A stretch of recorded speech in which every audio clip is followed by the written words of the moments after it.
ये वही अगस्त हैं जो चुल्लू में ही समुद्र का पान कर गए, और जो चुल्लू में समुद्र का पान कर सकते हैं उनके लिए इतने जल की क्या, क्यों पिया अगस्त जी ने इतना जल? जब त्रेता में राम जी वन में से लौट के आए तो माता जानकी ने कहा कि कोई ऐसे संत लाओ जो खूब खाते हो। तो इन्होंने अगस्त जी का निमंत्रण कर दिया। बोले गुरुदेव आपका निमंत्रण है। इन्होंने कहा ठीक है स्वीकार है, लेकिन इन्होंने कहा महाराज अपने अनुरूप भोजन करना, आज मेरे अनुरूप कराने वाला तो कोई कोई बिरला ही मिलता है। इन्होंने कहा, तो जब भोजन करने के लिए आए तो मैया ने देखा कि देखने में तो ये दुबले पतले लग रहे, ये क्या खाएंगे? तो मैया ने उसी के अनुसार थाली में छोटी छोटी कटोरियां सजाई और लाके सामने रख दी। पाइए महाराज। जब कहा कि पाइए महाराज, अब अगस्त जी ने कहा कि ये राम जी तो कह के आए थे कि अपने अनुरूप भोजन करना, मेरे अनुरूप तो यहाँ कुछ भी नहीं है, मेरे अनुरूप तो कुछ भी नहीं है। लेकिन इन्होंने कहा कोई बात नहीं, भोजन करना शुरू कर दिया। अब जब भोजन करना शुरू किया तो अब ये स्थिति हो गई कि लाकर के मैया रख ना पावे, तब तक तो स्वाहा। रख के पीछे मुड़े और थाली एकदम साफ। 1 दिन हुआ, 2 दिन हुआ, 4 दिन हुआ, भोजन करते करते 23 दिन हो गए।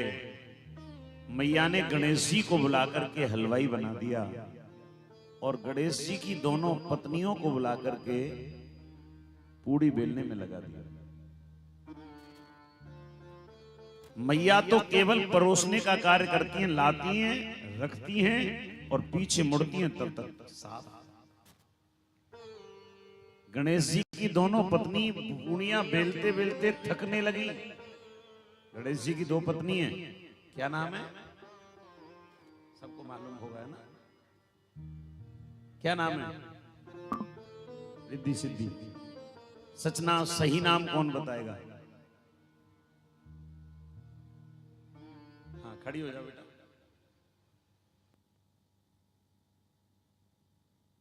वाह वेरी गुड, तालियां बजाओ देखो इस बच्चे के लिए।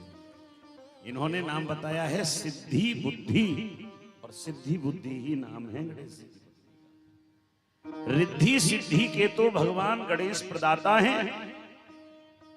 शास्त्र में देखोगे, गूगल पे लोगों ने डाल रखा है रिद्धि सिद्धि, सर्च करोगे वही निकल के आता है। गणेश पुराण उठा करके देखिए, और गणेश पुराण भी छोड़िए,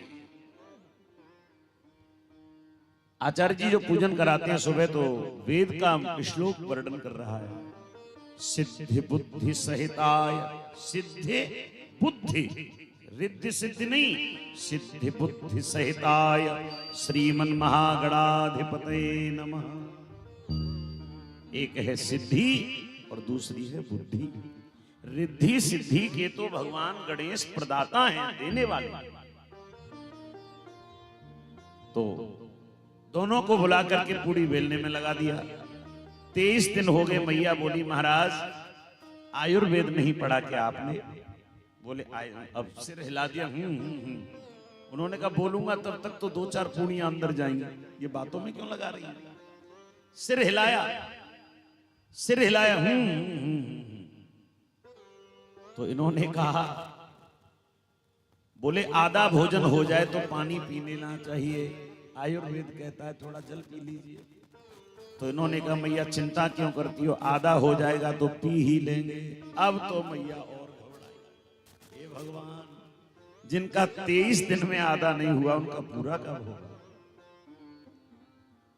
कब होगा पूरा? राम जी आए, राम जी ने आके हाथ जोड़े, प्रभु बस हो गई श्रद्धा पूरी, हो गई श्रद्धा पूरी प्रभु। तो बोले मैया अब ऐसा लग रहा है कुछ कुछ पहुंच गया उधर में। बोले अभी कुछ ही कुछ पहुंचा, कुबेर के पूरे भंडार खाली हो गए, और कहते हो कुछ कुछ पहुंचा। मैया अब हमें जल पिला दीजिए। मैया बोली सुनो महाराज, हाथ जोड़ू क्षमा करियो, जिनका 23 दिन में भोजन आधा नहीं हुआ, वो जल भी एक आध टैंकर से तो कुछ होने वाला है नहीं, जल भी तो उसी के अनुरूप पिएंगे। तो बोले कैसी बात करती है, फिर आपका भोजन पूरा नहीं माना जाएगा। भोजन के उपरांत मिष्ठान, मिष्ठान के उपरांत जल, और जल के उपरांत द्रव्य दक्षिणा जब दिया जाता है तब भोजन पूरा माना जाता है। बोले बिल्कुल पूरा न हो, अब मेरी क्षमता नहीं कि मैं आपको जल पिला सकूं। तो राम जी हाथ जोड़कर खड़े हो गए। राम जी ने कहा भगवान आप तो ऐसे संत हैं, इस युग में समाधि लगाते हैं और दूसरे में जाकर के खुलती। आपको आज मैंने त्रेता में भोजन कराया है, अब द्वापर में जल पिलाऊंगा। तो द्वापर में जितनी भी जल की वृष्टि हुई ब्रजमंडल में, वो सब पान कर गए। अगस्त जी को बुला करके पिला दिया। जमीन गीली रह गई तो सुदर्शन जी महाराज ने उसको सुखाया। इंद्र ने आकर के क्षमा मांगी, प्रभु क्षमा कर दीजिए।